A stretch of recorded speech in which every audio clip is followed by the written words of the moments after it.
So one of the main goals of implementing IT security is to reduce risk.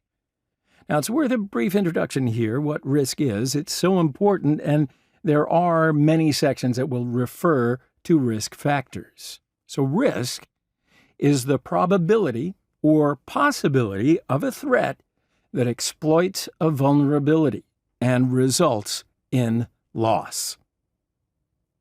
A threat is any situation or event that has the potential to jeopardize privacy, integrity, or availability. The vulnerability is a weakness.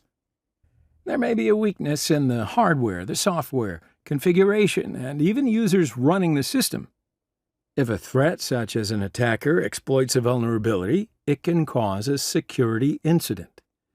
Now, security incident is an adverse event or sequence of events that can adversely affect the privacy, integrity, or availability of an organization's information technology systems and data, commonly known as IT. So this includes deliberate attacks, malware infections, accidental data loss, and, well, so much more. Threats can come from within an organization, such as a disgruntled employee or a malicious insider. They can come from outside the organization as well, like an attacker anywhere in the world with internet access.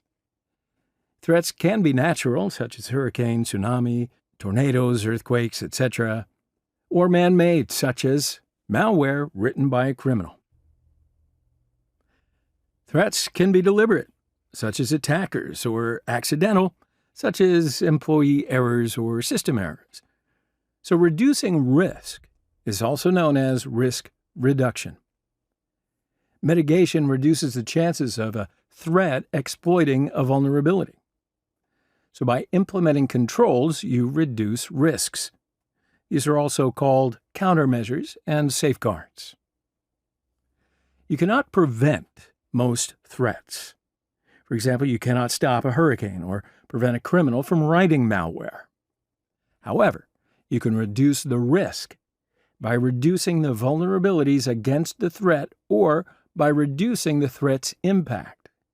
For example, access controls, starting with authentication. These will ensure that only authorized personnel can access certain areas, systems, or data. If employees are uncomfortable and want to cause harm, access controls reduce the amount of potential harm by reducing their reach. If a natural disaster occurs, business continuity and disaster recovery plans help mitigate that impact. Similarly, antivirus software prevents the impact of any malware by catching it before it does any harm.